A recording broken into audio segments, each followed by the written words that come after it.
Oi, gente. Esperar vocês chegarem, irem chegando.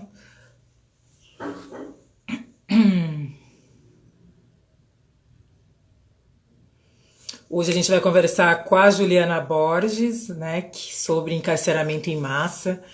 Encarceramento em massa é o segundo título da coleção Femininos Plurais, né? Ai, querida, nossa Rananza maravilhosa, parceira. A gente vai conversar com a Juliana Borges, né, sobre encarceramento em massa, que é esse tema tão importante. Fábio, querido, um beijo. E que tem muita, as pessoas têm uma visão muito deturpada sobre, a gente vive um momento em que as pessoas não entendem esse debate, enfim, esvaziam, né? Enfim, estamos um momento. Bom, nem citar, né, os termos que usam em relação a isso, esse tema. Fabi, querida, Dione, maravilhosa. Então, acho que é importante conversar com quem entende sobre, acho que é importante a gente abrir a nossa mente, entender que a gente está falando dessa questão estrutural, enfim, e não cair, não desvalar para discursos rasos e preconceituosos, né? Vamos ver se a Ju já está aqui. Já está aqui a nossa querida Ju. Vamos lá. Daqui a pouco a Ju está aqui com a gente. Oi, Oi, Ju! tudo E bem? aí, como é que você tá? Tudo bem, e você? Quer dizer, né? Tentando ficar bem, né? Tem dia que sim, tem dia que não. Tem dia que não dá muito certo, mas estamos bem no geral, assim. E você aí? Também, tem dia que dias mais longos, dias bons, mas a gente está se cuidando. Enfim, né? Apesar que os tempos são bem doidos, né? Tempos estranhos. Bastante. Então, gente, como eu falei para vocês, a gente vai conversar com a Juliana Borges sobre esse tema tão fundamental que é encarceramento em massa, tirar essas visões superficiais e preconceituosas em relação ao tema. A Juliana escreveu o segundo título da coleção Femininos Plurais, né, que leva esse nome. E acho que nada melhor do que você mesma, né, Ju, para você se apresentar para as pessoas, enfim. Te agradecer, né, por você ter topado aqui o nosso convite. Imagina, eu que agradeço muito, estou muito honradíssima. Primeiro que também acabo matando um pouco a saudade, né, da gente se ver um Pois pouco. é. E também para poder, enfim, para poder falar desse livro que é um livro muito importante. Para mim foi muito importante quando você me convidou para escrever esse livro. Porque eu acho que é um debate, né, que a gente precisa fazer, né? A gente precisa romper esses silêncios sobre o debate, sobre o sistema de justiça criminal, né, sobre o sistema penitenciário, sobre o que é o encarceramento. Tem muita gente que questiona, né, o que é encarceramento, que existe encarceramento em massa, né? Uhum. E o meu envolvimento, né, me apresentar um pouquinho, né, o meu envolvimento Claro. nessa temática, a violência sempre esteve presente, né, na minha vida, como uma mulher negra periférica, então sempre houve o debate sobre a polícia, sobre essa ação da polícia e da prisão, e sempre tendo conhecidos ou amigos ou familiares que passaram pelo sistema prisional. E daí eu acompanhava a minha militância. Primeiro, ela acabou indo para os caminhos de discussão da violência contra as mulheres, né? Então, discutindo o feminismo, já na universidade. Aí acabei indo para a Secretaria de Políticas para as Mulheres da Prefeitura, e lá já acompanhava o que era o programa de Braços Abertos, né? Que foi um programa inovador no país, né? Discutindo a questão do uso abusivo de substâncias como uma questão de saúde pública e não como uma questão de polícia, como a gente usualmente trata no Brasil, né? E daí, a Uhum. partir disso, eu fui, ser articuladora política de uma organização de direitos humanos que debate encarceramento em massa, debate a partir de uma perspectiva negra, porque a gente começou a perceber que existe um debate de direitos humanos no Brasil, mas ele não compreende a questão racial, né, a categoria raça, como uma categoria que tem que ser central para a gente conseguir compreender esses fenômenos de opressão no Brasil. E aí comecei a me envolver mais, então, nessa dinâmica, nesse debate. E aí você me convidou para escrever o livro para coleção, né? E foi eu não sei se já começa a falar do livro já começa. Não, e você é formada em letras, né? Estuda antropologia. Sou formada em letras, fiz letras na Universidade de São Paulo, é, uma habilitação que não tem nada a ver com o universo do ativismo, que é grego e latim. Mas já naquela época, quando eu estudava isso, né, os professores sempre me falavam, Juliana, uma hora você vai ter que escolher o ativismo ou essa habilitação, porque envolve ficar muito na biblioteca, né? Se a gente basicamente faz tradução, né? Cheguei a fazer iniciação científica e tal, fiz uma tradução, é, e foi isso. Chegou um momento que eu tive que escolher mesmo, né? Então acabei escolhendo o ativismo Uhum. e porque, enfim, né? O ativismo chama a gente, né? Para uma série de coisas. Mantenho vínculo com muitos dos colegas dessa época. E aí depois fui para sociologia, né? Quando eu resolvi voltar, porque eu fiquei muito tempo fazendo ativismo, e aí quando eu resolvi voltar para a universidade, porque eu sempre gostei de fazer pesquisa, né? Mas eu sentia que não fazia mais sentido eu voltar para a teoria literária, né? Para a literatura, para essa área, e mesmo para o grego e para o latim, né? Então eu falei, eu vou voltar para a sociologia, primeiro numa ideia de estudar teoria do Estado, né? Então Uhum. eu queria estudar outra coisa, ciência política tal. Mas aí, quando eu cheguei lá, eu me apaixonei de verdade pela antropologia e percebi que então eu podia aliar, né, o meu compromisso enquanto ativista com a minha produção científica, né? Então, Uhum. e daí eu comecei então a não só ser uma ativista da área de direitos humanos e sobre encarceramento, mas também fazer produção, fazer pesquisa sobre isso, né? Uhum. E Juliana, para as pessoas entenderem, né, o significado do encarceramento em massa, a gente vive num país que as pessoas falam, ah, bandido bom é bandido morto, tem essa visão punitiva. Você podia explicar para as pessoas do que a gente está falando quando está falando desse tema?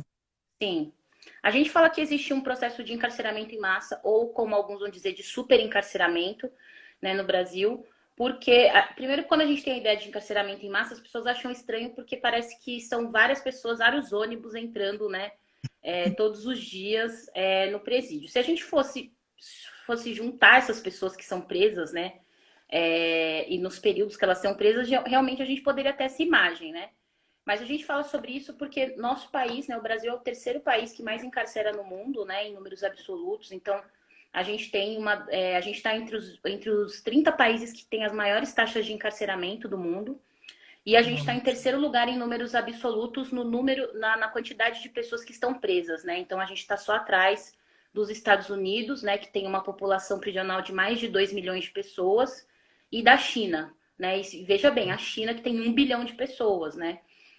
Então, e a gente vem em terceiro lugar com mais de 750 mil pessoas em situação prisional. E aí, quando a gente vai perceber as motivações para essas pessoas estarem presas, né, por isso que a gente vai falar que existe um super encarceramento e um encarceramento em massa, porque a gente percebe que são pessoas que poderiam, na maioria das vezes, estar respondendo com penas alternativas, né? Ou com ou com penas restritivas, né? Mas não precisariam estar no cárcere, não precisariam estar na prisão, né? Então a gente pensa, a lógica brasileira é uma lógica, a gente vai perceber que a maioria dos casos em que as pessoas vão ser presas, em que as pessoas são presas, né, em flagrante pela polícia, a postura do juiz é de corroborar, né, não existe assim uma investigação para culminar na prisão, né? O que existe é a prisão como prática, né, de pronto. Então os juízes muitas vezes corroboram, né, o flagrante que é estabelecido pelo delegado, na maioria das vezes só com policiais como testemunhas. E o que a gente vai perceber é que a gente tem uma quantidade de pessoas, de presos provisórios, em mais de 35%, né? Quando a gente vai pensar que o sistema prisional ele está superlotado em mais de 30%. Então, se a gente resolvesse os provisórios, a gente já conseguiria pelo menos diminuir o número de pessoas presas no Brasil, né? E terminar com esses presídios superlotados. Uhum. E E ainda pior o dado, que a gente vai perceber que em muitos dos casos, né, muitos dos casos das pessoas que vão a julgamento, que estavam em prisão provisória e vão a julgamento, tem uma pesquisa do IPEA, né, que discute medidas alternativas, penas alternativas, e eles vão apresentar que um terço dessas pessoas acabam sendo absolvidas por arquivamento do caso. Então são pessoas que estavam presas e foram absolvidas e não precisam Uau. ter passado por isso, né? Então, por isso que que a Uhum. gente chama esse fenômeno de encarceramento em massa. E tem muita ligação com a lei de drogas, né, Juliana? A maior parte desse encarceramento. Tem, tem muita relação, né? Se a gente for fazer um marcador, né, estabelecer uma divisão de a quantidade de presos para cada delito, né? Então a gente tem a maioria das pessoas que estão presas, se a gente for pensar no universo geral de presos, mais de 20% por roubo, né? Então são crimes contra o patrimônio. Logo em seguida vem a questão do tráfico, né? São pessoas enquadradas no tráfico. E em terceiro lugar, aí vem homicídios, que são crimes contra a vida, né? Que é Uau. menos de 17%. Se a gente for para o universo feminino, aí a coisa fica mais assustadora. A gente vê o quanto a guerra às drogas é um instrumento de encarcerar as pessoas, né? Porque no universo feminino, o encarceramento é responsável por mais de 50% das mulheres que estão presas, né? O tráfico, perdão. Uhum. E aí depois vem crimes contra o patrimônio e depois homicídios. Né? Então, muitas vezes, quando as pessoas vão questionar a gente, fala assim: ah, mas vocês querem defender que tem que diminuir prisão, que tem que ter fim da prisão, e as pessoas que matam. Se a gente for olhar os dados de quantas são as pessoas que matam, né, a gente não teria tantas pessoas presas, né? Uau. Então a gente não está, na verdade, defendendo a vida, né? A gente tem uma justiça que defende patrimônio, né? E muitas vezes um patrimônio que também é questionável, né? Porque é roubo de celular, a gente tem casos de pessoas que roubam comida, né? Então a gente nem discute também o que levou aquela pessoa a uma ação drástica de roubar, por exemplo, um pacote de bolacha, né? E essas pessoas acabam Uhum. presas. Então, a guerra às drogas, ela é um dos principais mecanismos aí para a gente ter esse cenário de grande encarceramento no Brasil. E a grande maioria de mulheres negras, né, desse encarceradas. Tem tido um aumento, né, de encarceramento de mulheres negras. Tem, tem. Se a gente for comparar, assim, historicamente, de 2004 a 2016, a gente teve um aumento de mais de 500% no número de mulheres encarceradas, e desse número de mulheres que foram presas, mais de 60% são mulheres negras, né? E são mulheres que não são, né? Porque a gente pode dizer, né? Um dos argumentos que a Michelle Alexander vai questionar isso, né? Dos mitos da guerra às drogas, de que a gente está combatendo drogas pesadas, né? De que a gente está combatendo o grande tráfico. Se a gente for olhar essas pessoas que estão presas, elas estão presas muitas vezes por uma quantidade muito baixa de drogas, né? Isso quando tem os casos em que elas afirmam que elas não tinham elas não possuíam nenhuma substância com elas, né? Mas quando elas têm alguma dessas substâncias com elas, a gente tem assim, tem uma pesquisa que saiu, acho que 2018, que vai mostrar que no Rio de Janeiro, mais de 70% das apreensões, elas não chegavam nem a 42, nem a 42 gramas. Né? E em Portugal, por exemplo, se você porta até 42 gramas, você é considerado usuário. Né? Então, a maioria das pessoas que estão presas por são pessoas que são muitas vezes ou usuárias ou trabalham no varejo, né, das drogas, né? Não são os grandes chefes, né, dessa economia. Então, a gente não está nem a gente está enxugando gelo, né? Porque a gente não está enfrentando de fato a questão do tráfico, a gente não trabalha a fronteira como deveria trabalhar, né? A gente não trabalha de maneira integrada com governos latino-americanos, governos europeus no enfrentamento ao grande tráfico, né? Então é uma falácia esse discurso de que a gente precisa aprender porque a gente está combatendo o tráfico.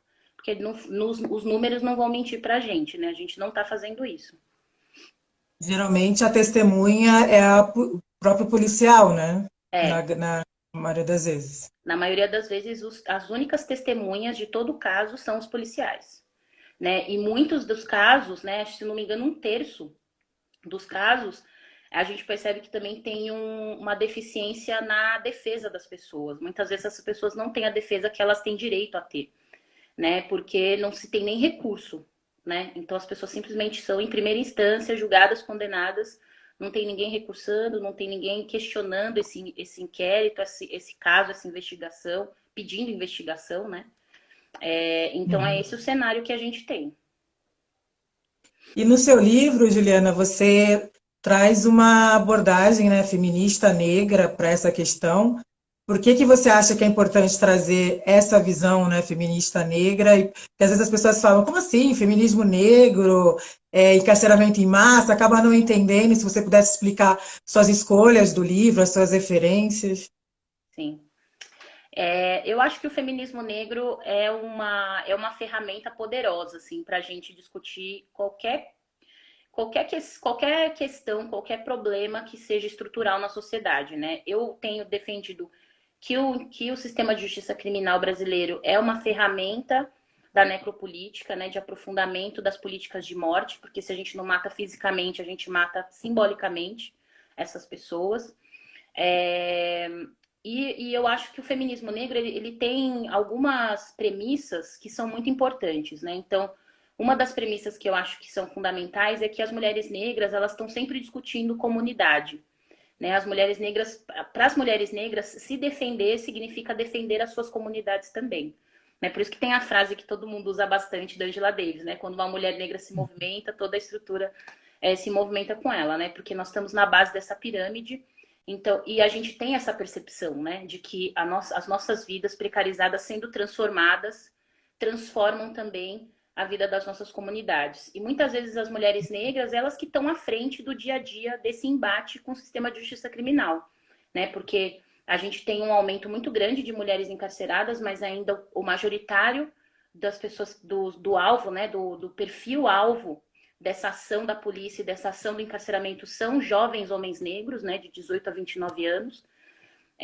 E são essas mulheres, são mães, são namoradas, são companheiras, são irmãs que estão na linha de frente, né, que estão garantindo o jumbo, né, que são uma série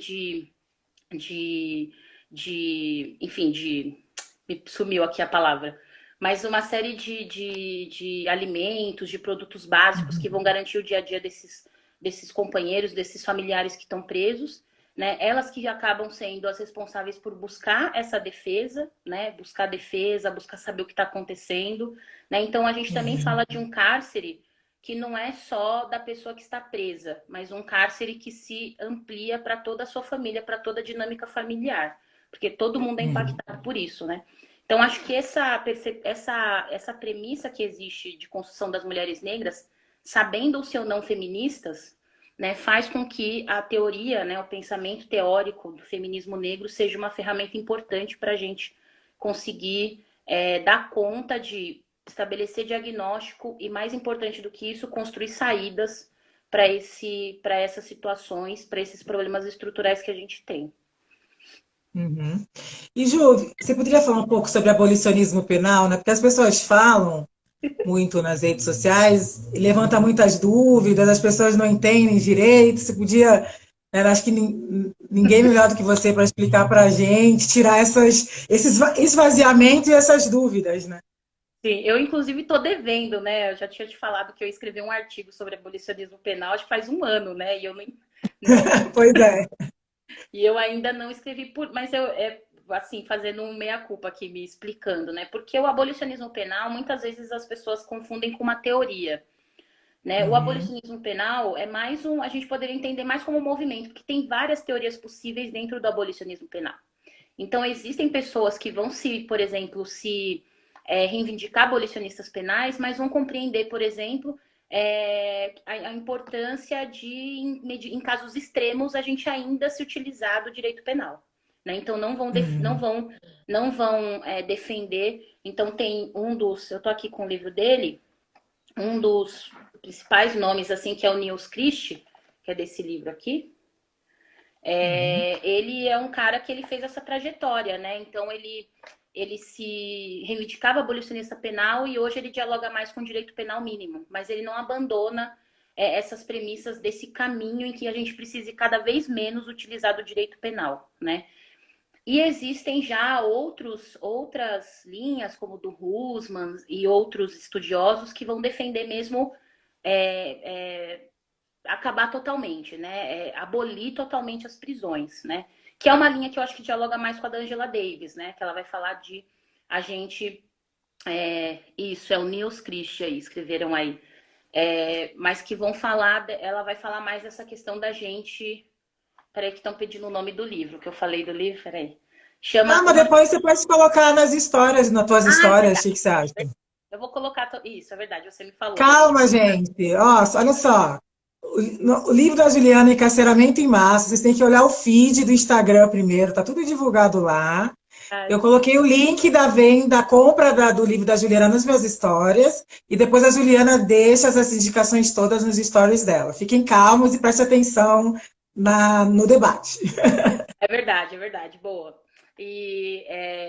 Então, o abolicionismo penal, basicamente, né, se a gente for resumir bem, porque tem várias discussões, é a gente construir uma narrativa e construir uma ação que a gente cada vez menos precise das prisões, né? Da gente vislumbrar um mundo em que a gente não precise achar que tudo tem que terminar em prisão, que todo conflito tem que ser resolvido com mediação da polícia, né? Então a gente acaba não fazendo diálogos nenhum, né?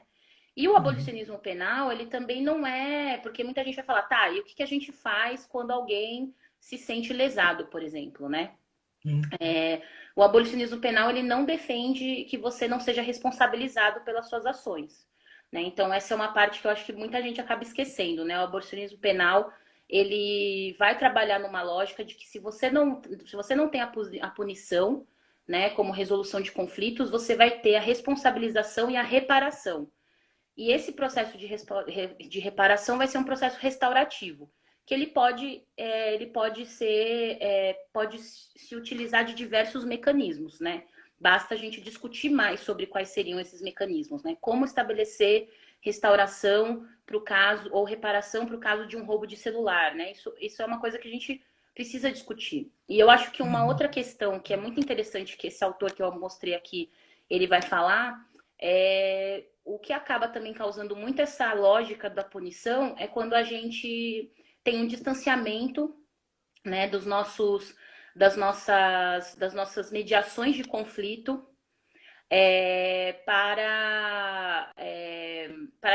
enfim, um distanciamento dos mecanismos de mediação de conflito do dia a dia das comunidades. Então, nesse livro, inclusive, o Niels Christian ele usa um exemplo muito legal, que ele fala de dois prédios que são construídos, né? Um é entregue pronto para as pessoas e um outro é entregue pela metade. E as pessoas do que é entregue pela metade precisam se reunir, se juntar para terminar o prédio. Enquanto as outras simplesmente mudam para esse prédio, né? E ele vai falar que tem o caso de um jovem que está numa pracinha com várias crianças brincando e ele abaixa a calça, por exemplo. Acho que ele fala, acho que é isso. E ele vai falar que as pessoas do prédio que simplesmente entraram no prédio e receberam ele pronto já querem chamar a polícia, porque elas não conhecem aquele moço, não sabem o histórico dele. Enquanto que as outras que construíram comunitariamente sabem que o histórico dele é de um jovem que tem doenças mentais, blá blá blá. Então eles vão chamar a mãe do cara para resolver aquele conflito, resolver aquela situação.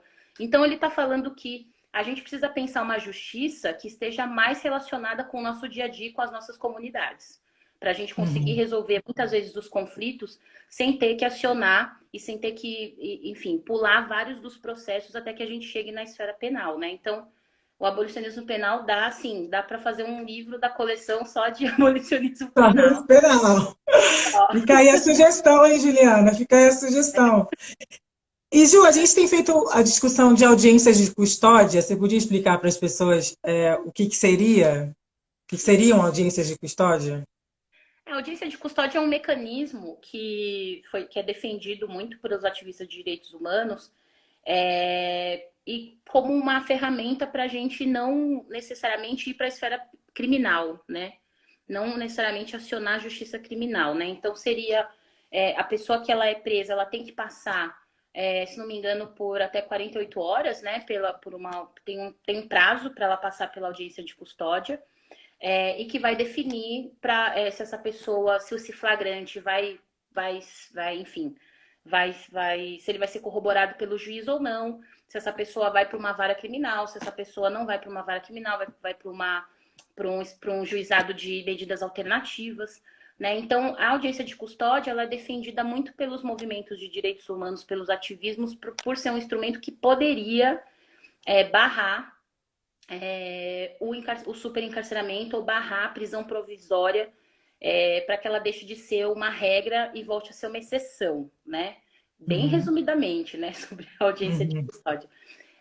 Mas o que acaba fazendo com que a gente discuta muito a audiência de custódia é porque a gente percebe que quando a gente não leva em conta o elemento racial, né, ou a questão de gênero, na hora que uma pessoa chega na frente de um juiz, a gente não percebe que isso pode continuar mantendo o funcionamento de um sistema que vai privilegiar, né, que vai manter privilégios e garantir a manutenção das desigualdades.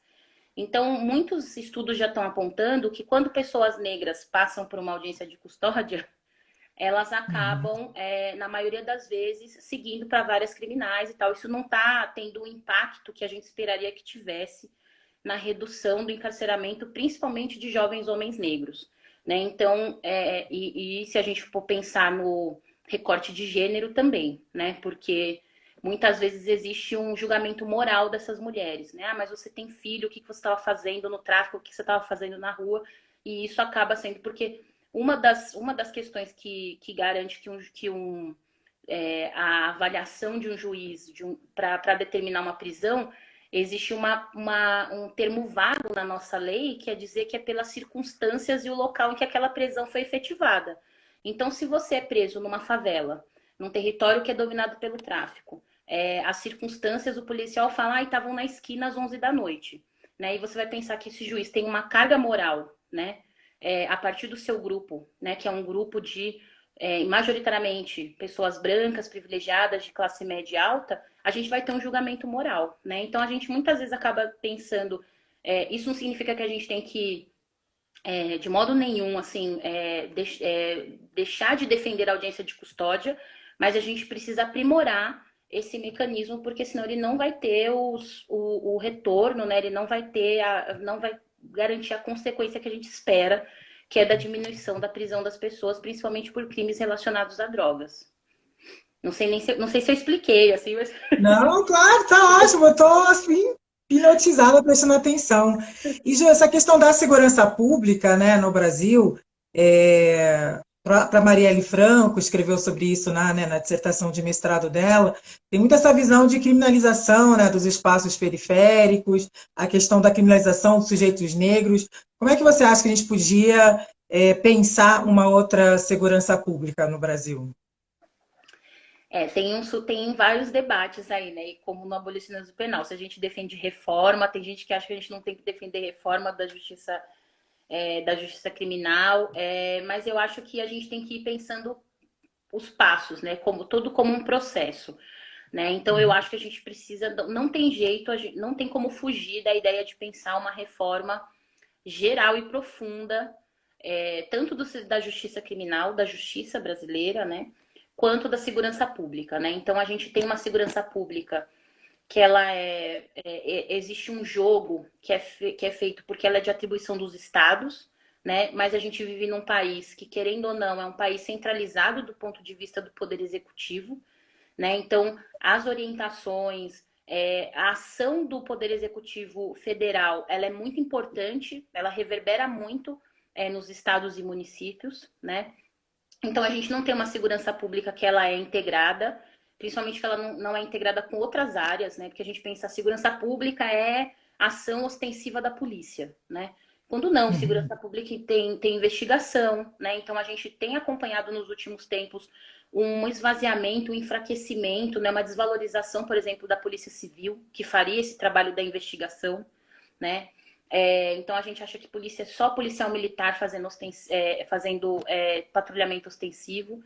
Não tem um diálogo, não tem uma integração dessas polícias como deveria ter, né? A gente tem uma polícia que é militarizada, né? Uma das polícias é militar. Eu acho que a discussão da desmilitarização ela é fundamental, né, para a gente fazer. E essa integração com outras áreas. Então a gente pensar que segurança também está relacionado com direito à moradia, com direito à saúde, com direito à educação, né? Com essa desconstrução dos estereótipos e de perfis criminosos, né? Porque a gente ainda tem Uhum. isso sendo reproduzido nas nossas academias de polícia, né? Então, qual é o perfil de criminoso, né? Então, o cara tá com a calça Uhum. larga, com o boné, pronto, né? É um perfil de criminoso. Então, é um trabalho que a discussão a gente precisa pensar um novo modelo de segurança pública que seja cidadão, né, que seja comunitário, né, que esteja mais próximo das pessoas, em que as comunidades sejam mais utilizadas para isso. Tem um programa que eu sempre falo que parecia que a gente podia caminhar para uma coisa interessante, que ele era um programa que chamava Mulheres da Paz, né, que ainda existe, mas foi totalmente esvaziado, que ele estava no âmbito da proposta de plano de segurança pública do Pronace, né, Plano de Segurança Pública Cidadã. E esse programa tem a cidade de Canoas, no Rio Grande do Sul. Ele era um programa que capacitava as mulheres, né, das comunidades para fazer mediação de conflitos, né, e para trabalhar uma ação mais próxima dos jovens daquelas comunidades. E Uhum. tem na cidade de Canoas, para ter uma ideia, eles fizeram uma ação muito forte do Mulheres da Paz integrando com isso, né? Integrando com programas de assistência social, educação, saúde, moradia. E eles tiveram uma redução de mais de 70% nos homicídios em algumas das periferias de Canoas. Né? Só com Uau. um programa que você capacitava mulheres para fazer mediação. Né? Então imagina se a gente não pensa uma polícia militar, mas uma polícia que faz mediação. Né? Eu acho que a gente poderia discutir mais coisas mais avançadas como o fim da polícia, mas enquanto a gente ainda não chega nesse processo, né, como a gente poderia utilizar melhor esses instrumentos, né? A gente vai pensar agora na pandemia, por exemplo, né? A gente tem as Uhum. polícias ainda fazendo ação ostensiva em comunidade, né? Como a gente teve na favela do Moinho, como a gente tem visto. Quando a gente vai olhar, a gente adora olhar para outros países, né? E a gente tem uma polícia que está, na verdade, fazendo trabalho para as pessoas ficarem em casa. Então é o policial Uhum. convencendo a pessoa que está na rua, falando, olha, ele não prende de pronto, né? É muito pelo Uhum. contrário, ele faz um trabalho de convencimento para essa pessoa voltar para casa. Ou como em algumas cidades nos Estados Unidos, em que você tem polícias municipais, né? Lá eles têm uma organização de segurança pública que é diferente da nossa, mas você tem polícias municipais, por exemplo, que vem. Você tá na rua por quê? Ah, eu não tenho casa, não sei o quê. Não, então a gente vai te encaminhar para assistência social, sabe? Para ver o que você pode fazer, como você pode respeitar a quarentena. Então, eu acho que a gente poderia ter muito mais uma outra perspectiva da segurança, né? Enquanto a gente tiver essa perspectiva que é controle e repressão, a gente vai continuar enxugando gelo e não resolvendo os problemas. É importante você trazer essa questão da polícia, porque a gente tem um número altíssimo de assassinato de jovens negros no Brasil, mas a gente também tem a polícia que mais morre, né? Sim, sim, as E que condições. vem muitas vezes dos mesmos territórios, também são, enfim, periféricos, né? E são policiais negros, né, também, se a gente for olhar na maioria, né, são policiais de comunidade, são policiais que também moram em comunidade, né, porque nenhum policial tem salário, né, super salário no Brasil, né, policiais que trabalham na base, né. Então, sempre é o que que a gente sempre fala, né, as feministas negras estão sempre dizendo que é da e que eu gosto de lembrar sempre da Beatriz Nascimento, quando ela vai falar que o racismo é um emaranhado de sutilezas, né? Porque é uma tecnologia tão aprimorada que os brancos nem precisam estar com a arma na mão para nos matar, né? Basta você criar um contingente policial que na sua base vai ter muitos policiais que são também periféricos, né? Que são negros também. Então são negros matando negros, né? Cotidianamente. Então você pode lavar as mãos, né? Falar, não, não é genocídio que tem no Brasil, porque veja só, né? Não é encarceramento em massa que tem no Brasil, porque a gente tem muita impunidade, né? Então o racismo é muito complexo, né? É uma tecnologia complexa, né? Então a gente precisa ter esse olhar complexo, não esvaziar essas ferramentas analíticas da intelectualidade negra, não esvaziar as nossas análises, né? Para a gente poder dar conta de responder para os desafios que a gente tem. E além Uhum. de ser a polícia que mais morre, é a polícia que eles têm altos índices de suicídio também, né? Que isso vai demonstrar como também é uma a ação de eu gosto de quando o Fanon vai falar, né? Que a ação de desumanizar o outro desumaniza você a si mesmo, né? Também desumaniza quem desumaniza o outro, né? Então, Uhum. você pensar no alto número de policiais que se suicidam demonstra também uma pressão cotidiana que esses policiais estão enfrentando, né? Tendo que ter uma ação ostensiva, violenta, no dia a dia, né? Então, o Estado financiando, né, esse assassinato de negros contra negros, né? É muito mais Exatamente. profundo, né, o debate, né? Totalmente, totalmente, né? E aí acho que a gente tem que discutir, né? Tem aí os policiais antifascismo, né? A gente tem que discutir com essas pessoas que estão fazendo essas discussões no interior da estrutura dessas instituições, né? Para a gente conseguir construir propostas e avançar, né? No sentido de avançar para resolver problemas, né? É importante ter o diagnóstico, é importante denunciar o diagnóstico, é importante a gente também propor saídas, porque senão outros vão propor, né? E vão propor Uhum. saídas muitas vezes que vão mudar as coisas para tudo continuar como sempre foi, né? Que é o caso que a gente debate da falsa abolição e de diversas coisas, né? Então, Uhum. eu acho que discutir a segurança pública é uma questão urgente que a gente precisa fazer enquanto progressistas, enquanto pessoas que querem transformar a sociedade. Perfeito, Ju. Gente, lembrando que a live fica salva 24 horas. Depois a gente vai salvar e vai colocar no YouTube, no canal da Femininos Plurais. O livro da Juliana Borges, Encarceramento em Massa, o segundo título da coleção Femininos Plurais, está disponível pelo site da editora Pollen. Eu coloquei o link lá nos stories, vocês dão uma olhadinha lá. Comprem o livro, leiam, se aprofundem sobre esse tema que é tão fundamental. E, Ju, essa questão das pessoas têm dificuldade de entender. Às vezes eu vejo muitas pessoas fazendo um debate da política de drogas, mas muitas pessoas brancas, né? Você tocou um pouco no tema no começo, você trabalhou no Iniciativa Negra, né? E às vezes as pessoas não entendem como que o racismo é crucial, né, nessa discussão. Às vezes ficam muitas das pessoas fazendo um debate muito enfim, branco, não entendendo as dinâmicas do racismo, como que tudo isso funciona. Você podia explicar para a gente um pouco do teu trabalho como articuladora política da Iniciativa Negra, mas também da importância do racismo como elemento central, né, dessa discussão? Uhum.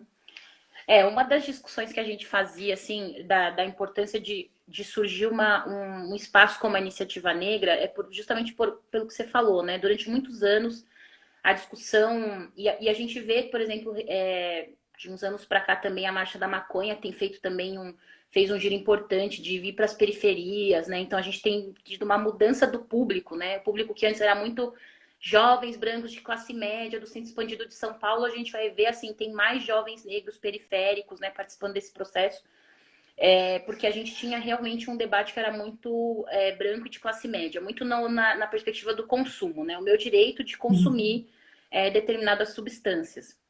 E quando a gente está discutindo a legalização, né, quando a gente está falando contra a guerra às drogas, e a gente está discutindo uma legalização de substâncias, a gente está falando sobre.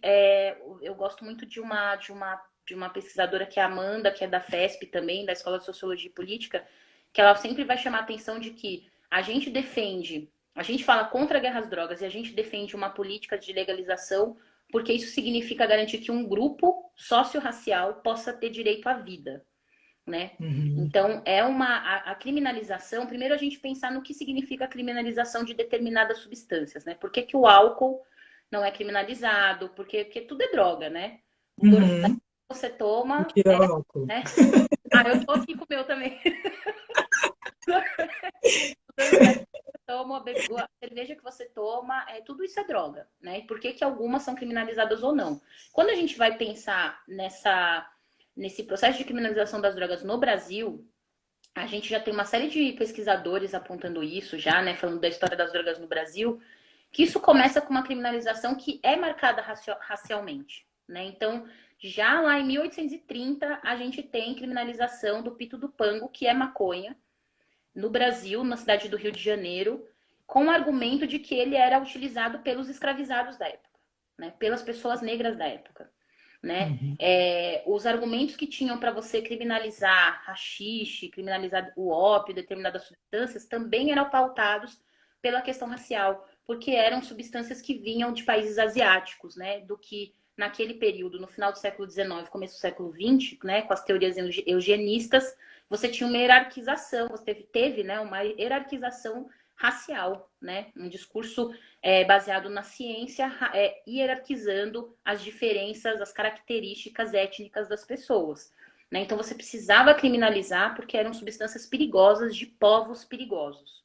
Né? Uhum. E a gente vai vendo isso no decurso histórico do Brasil. Né? Todas as reformas criminais que a gente teve, todas as reformas das leis penais que a gente teve no Brasil, elas vão sempre aprofundando mais essa dinâmica de criminalização durante muito tempo, de criminalização do usuário, né? Então a gente tem primeiro uma criminalização do usuário e depois uma criminalização do traficante, por exemplo, no Brasil, né? A criminalização do Uhum. traficante ela vai vir só em 32, né? E vai ficar na lei criminal de 40, né? De 1940. Depois a gente tem uma mudança, se não me engano, em 1976, da lei de drogas, né? No Brasil. E aí a gente depois tem uma proposta dos anos 2000, que muda muito pouco a lei dos anos 70, e a gente chega na lei de 2006, que vem com a intenção de descriminalizar o usuário, né? Então você não te descriminalizar, mas você trabalhar o usuário com medidas alternativas, né? Então tem toda uma discussão de pessoas que fazem uso abusivo de substâncias serem encaminhados para tratamentos de saúde, né? Para não fazer esse uso abusivo e tudo mais. Só que quando a gente não determina quando a gente coloca na mão dos policiais, na mão do delegado, definir o que é o flagrante ou não, definir, estabelecer quem vai ser o traficante, quem vai ser o usuário, né? O que a gente tem, por exemplo, são jovens muitas vezes, né, que a gente tem o caso do Rafael Braga, por exemplo, que estava com uma quantidade que ele alega que não tinha essa quantidade, né, mas vamos supor que ele estivesse, não chegava nem a 10 gramas, né, de maconha e foi preso por tráfico. E aí a gente tem outros jovens que são pegos com toneladas, né, e são considerados usuários abusivos e vão para uma comunidade terapêutica. Né? Então a gente acaba tendo, então eu acho que esses exemplos eles vão mostrando como a criminalização das drogas ela é uma criminalização que é racializada, é territorial, né? Porque se a gente for em várias universidades, existem vários jovens fazendo uso abusivo de substâncias. E nem por isso você tem Uhum. uma ação repressora da polícia sobre isso, mas vai ser um grupo de jovens num bairro periférico fumando maconha, né? Vão ser enquadrados como traficantes e não como usuários, Se né? pessoas nos bairros ricos não usassem drogas, né? As pessoas têm sempre. É sempre na periferia, né? Que os programas sensacionalistas mostram, né? É sempre na periferia, né? E a gente vai ver. Eu gosto da provocação que o Malcolm X faz, né? Porque ele fala.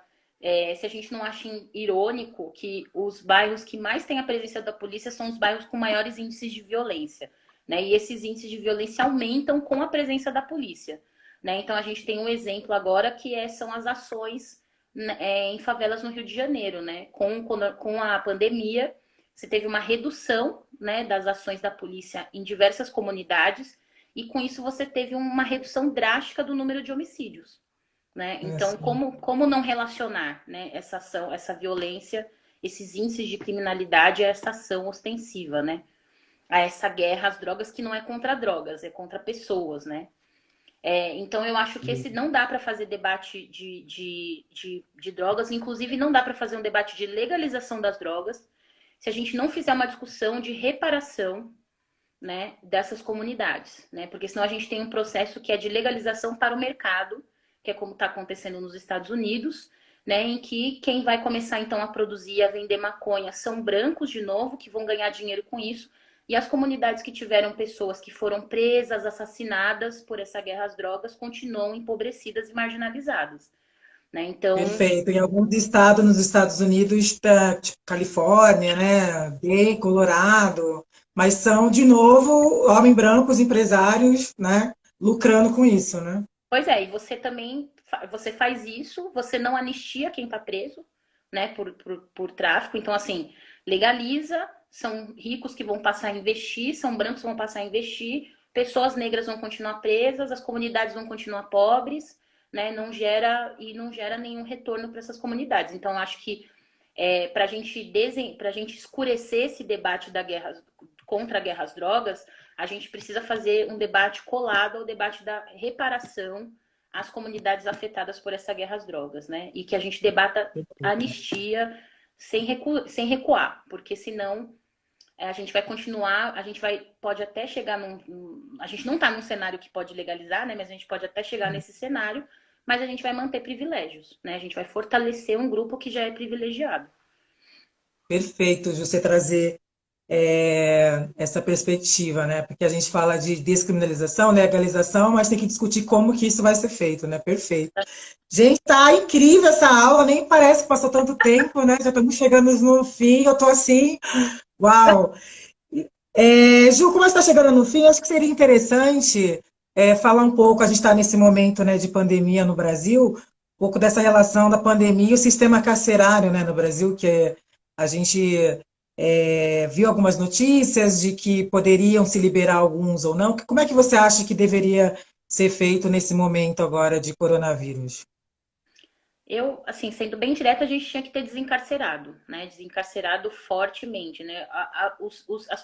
As medidas, primeiro que assim, as medidas de desencarceramento, né, de pessoas que foram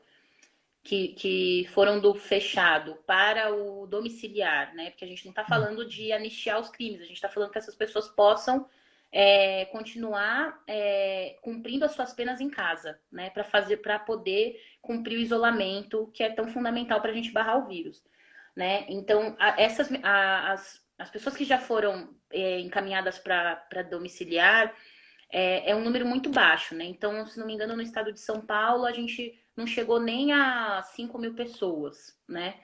Quando a gente tem um contingente enorme de pessoas que estão no chamado grupo de risco, apesar da gente estar vendo que o vírus também é bem traiçoeiro em relação a pessoas que teoricamente não estão no grupo de risco, né? Mas se a gente for pensar em idosos, primeiro que a lei de execução penal já garantiria que pessoas com mais de 60 anos pudessem ficar em domiciliar, né? Em prisão domiciliar. A gente já não cumpre essa parte da lei na nossa lei de execução penal. Né? Então, houve uma recomendação do Conselho Nacional de Justiça no começo de abril, para que a gente. Uma série de recomendações para que caminhassem para o desencarceramento e para a gente diminuir a população prisional para dar conta de ter distanciamento, né? O distanciamento mínimo entre os presídios, né? Inclusive, a resolução do CNJ, ela alude a uma decisão do STF que já falava que a gente está num estado inconstitucional de coisas nos presídios brasileiros. Né? Então, a gente tem o órgão mais importante de justiça do país dizendo que a situação das prisões do Brasil é inconstitucional. Né? E isso se agrava porque o que a gente teve foi uma série de todos os estados foram ao contrário dessas medidas, né? Então, ao invés de fortalecer esse processo de desencarceramento, isso só acontece se esses tribunais eles são instados por alguma ação, né? Não é uma ação efetiva do Estado. E esses estados, na verdade, fizeram com que quem tinha direito ao semiaberto ficasse no fechado e não fosse para o domiciliar. Né? Muitos dos estados proibiram, inclusive, proibiram visita dos familiares e outros, inclusive, visita de advogados. Né? Então a gente tem uma situação em que o último dado que eu vi, que é de 9 de maio, a gente só fez quase 2.200 testes no sistema prisional, que tem mais de 750 mil pessoas. Né? Então a gente não está testando. Né? A gente tem uma situação que foi noticiada há alguns dias de que está tão tensa a situação de que os presos começaram a escrever cartas para os seus familiares, né? Cartas de despedida, porque eles estão com medo. E muitas tem relatos, né, de ativistas e de organizações que fazem esse mapeamento, esse acompanhamento, de que há presídios em que os próprios presos estão tendo que cuidar de presos que estão suspeitos de casos de Covid, né? A gente não tem um número exato de quantos foram os presos que morreram. Se há subnotificação aqui fora, lá dentro a subnotificação é gigante. né? Então, Uhum. o que a gente deveria ter feito, o que a gente deveria estar fazendo, a gente não fez nem fora nem dentro, né? E eu tenho dito que o que a gente está, como a gente está lidando com o prisional nessa pandemia, é espelho de como a gente é como sociedade, né? É um espelho assim, brutal de como a gente é como sociedade, do quanto a gente perdeu de empatia, do quanto a gente perdeu da ideia de humanidade e de dignidade, né? E agora ainda a gente tinha aí a decisão, a herança maldita do Moro de querer colocar container, né, para poder garantir o distanciamento, né? Ainda bem que essa decisão foi que a decisão foi no sentido contrário, né? De que não hoje saiu uma decisão de que é proibido usar containers para colocar presos que para serem tratados da Covid, né? Então, Falando em Moro, já que você tocou no assunto, é a questão do pacote anticrime. O que você tem a dizer sobre? nossa, eu fiquei muito revoltada. Isso dá uma outra live. Para mim, assim, o pacote anticrime é um pacote que não é anticrime, né? É um pacote do crime, para mim, né? E que, na verdade, ampliou o Estado Penal, né? O que nós tivemos foi uma ampliação do Estado Penal. Nós tivemos um avanço de medidas mais rígidas, né? De medidas que vão na contramão do que ativistas têm defendido historicamente sobre o sistema de justiça criminal. Então, acho que não tem nenhum avanço no pacote anticrime, né? Ele tem uma série de problemas. Então, a gente teve ampliação de 30 para 40 anos de pena máxima, né? A gente tem essa questão gravíssima que é da coleta de material genético de presos, que muita gente disse que isso caiu, né? Mas, na verdade, o que você colocou foi um mecanismo de que o preso pode escolher ou não oferecer o material genético. Só que há previsto de que se o preso se negar a fazer isso, isso é visto como falta grave. E falta grave pode ter como consequência aumento de pena. Então, na verdade, você está tendo uma ação que obriga esses presos a terem que oferecer o seu material genético, né? Então, como que a gente pode dizer que a gente teve alguma vitória em relação a isso, né? Só de falar isso, meu sangue ferve, porque eu acho que a gente não teve avanço nenhum no pacote anticrime, né? A gente, obviamente, teve a discussão da segunda instância, tudo mais, né? Mas isso tem impacto mínimo, né? Para discutir o que é estrutural do sistema penal brasileiro, né? Do sistema penitenciário. Perfeito. Então, Então já vamos fazer uma outra live só para você falar do pacote anticrime, que eu acho que é importante, porque teve setores progressistas comemorando, né? Algumas que, enfim, acho que é importante a gente fazer um só para falar disso. Como a gente está realmente agora indo para o final, queria que você falasse, Ju, para quem que seu livro se destina, como que para você foi esse processo de escrita de livro, e para quem que você acha que esse livro, enfim, deveria, que pessoas deveriam ler a tua obra que é tão importante. eu fiz esse livro, acho que fundamentalmente para o nosso povo negro, né? Para as pessoas que são diretamente, que sofrem diretamente essas políticas do Estado Penal. Mas eu acho que é um livro que todo mundo pode ler, todo mundo que está interessado em discutir o que é o sistema de justiça criminal. Mas quando eu escrevi o livro, meu desejo mesmo é que ele fosse uma ferramenta, né, para a gente poder se fortalecer. Então tem muita indicação bibliográfica, né, que é uma linha editorial, né, da Feminismos Plurais, que eu acho que é super legal, porque a gente está defendendo alguns conceitos, mas a gente também está citando muitos outros autores que contribuíram com isso. Então, se a pessoa quiser se aprofundar, ela tem essas ferramentas para fazer isso, né, para que a gente consiga estar bem munidos para questionar essa guerra às drogas e para questionar o sistema de justiça criminal. Então, a maior alegria que eu tenho é quando eu recebi da minha irmã a notícia de que um amigo dela falou que tinha um grupo de jovens do Grajaú de 18, 17 anos lendo o livro e debatendo, né? Então, assim, são jovens homens negros periféricos que estão debatendo isso. Isso para mim é super super gratificante, assim, super super importante. Então, acho que dá para todo mundo ler, mas eu quero que ele seja uma ferramenta para a gente poder questionar e desconstruir, destruir, né, o racismo estrutural e destruir esse sistema de justiça criminal que tanto nos mata, né? Uhum, e é importante você falar isso porque às vezes o nosso próprio povo às vezes acaba reproduzindo um discurso porque não tem acesso, né, a esse tipo de ferramentas, né? Eu já participei em alguns debates assim com alguns grupos que às vezes reforçavam esse discurso sem perceber que era vítima, né, desse sistema. Por isso que é tão importante, né, ter ferramentas como essa, né, como o seu livro. Totalmente. Pausou. Ai, Ju, quero te agradecer muito. Acho que foi uma aula. Vai ficar salvo, gente, 24 horas. Depois a gente põe lá no YouTube.